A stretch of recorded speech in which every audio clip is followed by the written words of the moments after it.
Hi everybody, it's Dandruff with your news cartridge for Wednesday, March 22nd, 2017. Today starts out great as Nintendo has fixed the problem with the left Joy-Con. And now I'm going to do my best impression of Nintendo as a company when addressing this issue. Yeah, how about we take a little bit of this here foam there and shove it in there and that'll take care of the problem. Nintendo has placed a small piece of foam inside the left Joy-Con as a means of resolving the connectivity issues. As much as I do make fun of this, believe it or not, sometimes issues like this can be solved with a little piece of foam. So in reality, we do need to just give them some time and see if these issues have worked themselves out. Here's something else Nintendo has fixed, as yet another Wii U game has been cancelled in favor of coming to the Nintendo Switch. The victim this time is Bloodstained Ritual of the Night, the spiritual successor to Castlevania. Nintendo wants to make damn sure that their old hardware is absolutely dead and dies a terrible death. At this point, any game that Nintendo has planned for the Wii U, we can safely say is in jeopardy, and do not expect any more games to come out for the Wii U. Kickstarter backers who had signed up for the Wii U version are able to change which platform they would like, or they have until April 10th to cancel their pledge and get a refund. Ghost Recon Wildlands received an update today for PC called the Title Update 2, which brings a bunch of bug fixes, quality of life issues like turning off all radios by default, and fixing some issues with character models. The same patch is rolling out to PS4 and Xbox One tomorrow. Diablo 3 got updated to version 2.5.0 today across all three platforms, bringing both the armory and the ability to store crafting materials. For a link to the patch notes, please see the description down below, along with links for sources for all of today's stories. Call of Duty Modern Warfare Remastered has been updated for PS4, adding 4 new maps from previous Modern Warfare games that have been completely redone in their visual quality. The same update is coming to PC with no exact release date specified. 3 more games have been added to the list of Xbox backwards compatible titles, and Xbox One owners can look forward to playing Daytona USA, Stackling, and Tower Blocks Deluxe. Bethesda has confirmed that Fallout 4 VR will be seen at E3 2017 and will be, quote, the craziest thing you've ever seen. All I have to say to that is it better be, and I'll see you on Sunday, assholes! We don't know how long it's been since Microsoft revealed their latest Xbox One controller design, so that means it's time to release another one. Dubbed Recon Tech, Microsoft says that these designs are inspired by military technology, whatever the hell that means. Oh well, it's black and gold with a nice triangle pattern. You really can't go wrong with black and gold, but let me know what you think of this controller design in the comment section down below. Niantic has started the Water Festival for Pokemon Go, which will run from today until March 29th. During that time, many water-type Pokemon will have an increased spawn rate, and this includes rare Pokemon like Lapras and starter Pokemon like Squirtle and Totodile. Trainers will also be able to add some more fashion to their avatar with the new Magikarp hat. Let me know which is your favorite water-type Pokemon in the comment section down below. I'm gonna go with Starmie because they're also psychic type. Coming in April, GOG will be releasing their own game client called GOG Galaxy out of beta. GOG Galaxy operates very much like Steam Origin or Uplay, as a client that acts as both a means to download games as well as a storefront to add more games to your library. However, unlike the services I had mentioned before, using GOG Galaxy is completely optional because you can still download games directly from the site itself. BioWare is aware that people are not happy with some of the animations in the recently released Mass Effect Andromeda. Ian Fraser, the lead designer of Andromeda, said that they are looking into their options for improving the game, but at the moment cannot make any promises. I have not played Andromeda just yet, so I personally have no opinion, but I have been hearing mixed reactions from different places, some saying that the animations are fine, others saying that the animations are horrible, and without seeing it for myself, I have a really hard time deciding one way or the other. Stay tuned to News Cartridge for more information on Mass Effect Andromeda. Which brings us to our final topic of the day, The Legend of Zelda Breath of the Wild. And while there is nothing new about the game itself, the people behind the CEMU Emulator allegedly have the game up and running almost perfectly. This is for version 1.7.4, which releases on April 2nd for Kickstarter backers, and on April 9th for the general public. And today is the day that I'm gonna do it. Let's talk about emulators, piracy, is it legal, and my stance on it. First of all, let's cover whether or not emulation is legal, which the program itself, the emulator, is a completely legal piece of software. The ROM, however, is a copyrighted piece of work, and it is not legal to download. However, there is some dispute that if you already own the game, you are legally able to download the ROM, but I'm not sure how true that is, but we're going to talk more about that later. Now, you might think, how is owning the emulator legal, but downloading and owning the game is not? And that's because they're two separate entities able to exist without each other. It would be like if you downloaded and owned a pirated movie and then played it through Windows Media Player. that doesn't make Windows Media Player an illegal piece of software. So then, how do I feel about emulation and the next step, which is piracy? Well, currently, I do not own any pirated games. All of the games on any of the machines I own are bought and paid for. Nor do I own any emulators or games in the form of ROMs. That may change, though. Have I pirated any games in the past? Short answer is yes. I have even pirated my favorite game, Kerbal Space Program, and the reason why I don't have any problem telling you that is because I did buy the game back in April of 2014. However, I don't think that I will ever pirate a game ever again. I think it's easier to just wait it out for a sale. Even a game like No Man's Sky, which is the most recent game that I have been tempted into pirating because I didn't want to give the developer money, I've just decided I'm gonna wait for a sale. It's only a matter of time before it's $10 in a Steam sale or in a Humble Bundle. Bargain bin, here we come! Now, emulators are a much difficult issue for me to address because it may be interpreted that I do support piracy because I do support emulation. But I have to ask you these questions. How do you buy a product that you know exists that no one is selling? And now just say that owning the physical game doesn't bypass the copyright law and owning any ROM is illegal.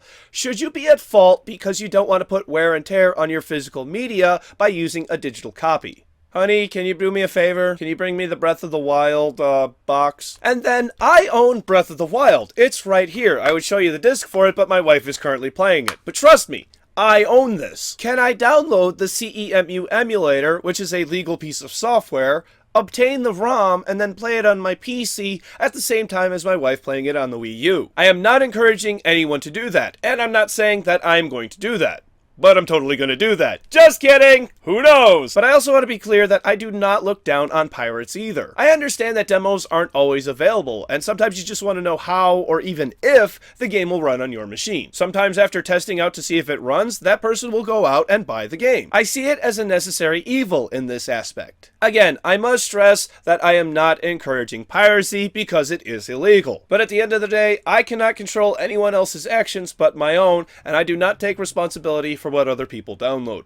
Here's some more games you shouldn't steal. It's tomorrow's game releases. For PC, Train Mechanic Simulator 2017, Algotica Iteration 1, PlayerUnknown's Battlegrounds, Battle for Orion 2, Afghanistan 11, Barclay, The Morrowdale Murder, Tech Wars Online 2, and City Rush. Thank you very much, everybody. This has been News Cartridge. I am Dandruff. I will see you tomorrow. And I downloaded a copy of the Bible from the internet.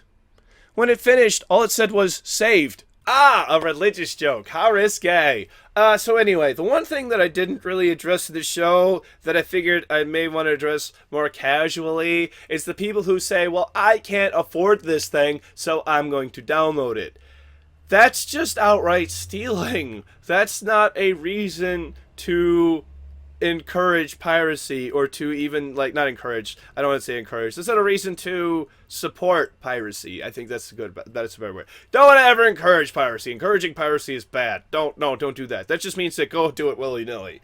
If you support piracy, like I said before, it's for as a necessary evil, just because you can't get a demo for any game. And there have been developers in the past, CD Projekt Red in specific, who have said that piracy helped sales of their game. It helped sell their game. The Witcher 3 specifically. They got a lot of sales because people pirated it, liked it, wanted the updates for it, and so they bought it. They said, this is a good game, I'm going to support the developer. That's exactly what I did with Kerbal Space Program. I knew at the time that that was my favorite game. That, holy crap, this game is unlike any other game I've played before. It offers nothing else that any other game offers me, and it's offering something that I absolutely love, and it's timeless to me. That was my favorite game. How could I not pay for my favorite game? How could I not give them my money? Hell, I've considered giving them my money more than once just because it is my favorite game. I've considered buying it on Steam just to also have it on Steam. I bought it through their website because at the time, I don't know, I didn't want it on Steam. I don't know why. I bought it through their website, so I don't have, like, a way of keeping track of my hours on it, and I've always wanted that. So I thought about buying it through Steam again on a Steam sale just because it was cheap. I decided against it because what's the point in that? I mean, other than I could give away my other copy to a friend, I think I could. I don't know. That's questionable too. I could give it to him. I probably couldn't sell it to him, but I could give it to him. I think I could get around the legal system there, because it is bought and paid for. I don't know. Piracy is not like, you're not a dirty, rotten pirate if you're downloading games to try them. If you're just downloading games like, I hate Resident Evil 7 because it used de novo, and that means that I can't get a free version within a week of everybody else. No, that's a terrible attitude to have. That you can't. That's not okay. But if it's saying I really don't like de novo because that means I can't download the game to see if it'll even run on my machine. Okay, I could get behind you on that one. If you just want to see if the game will run, I don't know if they offer a demo. I think they did offer a demo, so that actually wouldn't be a valid reason to try that game. See, that's the other thing. If they offer a demo, no reason to pirate the game. None, absolutely none. If they offer a demo, that's the whole point of a demo, is to see if it will run. So you can't really, and also to try out the game to see if you like it.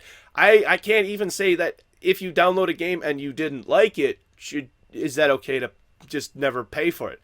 I don't know.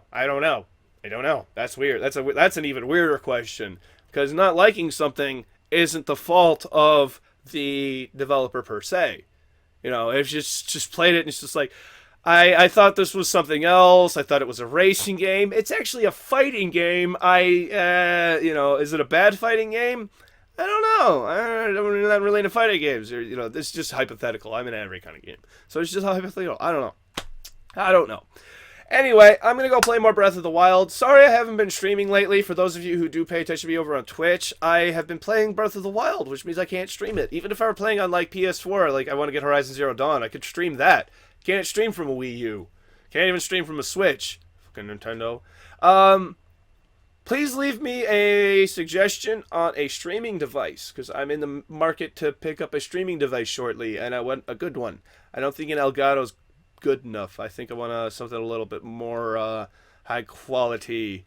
I know Linus Tech Tips was pushing one, and I don't remember what it was, so I got to go through a bunch of Linus Tech Tips videos. Anyway, bye! This end card is long enough. Let me know your thoughts on piracy in the comment section down below. Also, let me know if you're playing Breath of the Wild and on what platform, because there's not very many people playing it on the Wii U, apparently. A lot more people are playing it on the Switch. So, social media links are over here. Don't forget to click over here to subscribe to my channel. I hear it is a delicious, wonderful, tasty channel. And click over here for yesterday's episode, where I talk about things and stuff yet again. Monday was Mass Effect Andromeda. Yesterday, oh Jesus, I'm gonna blank again.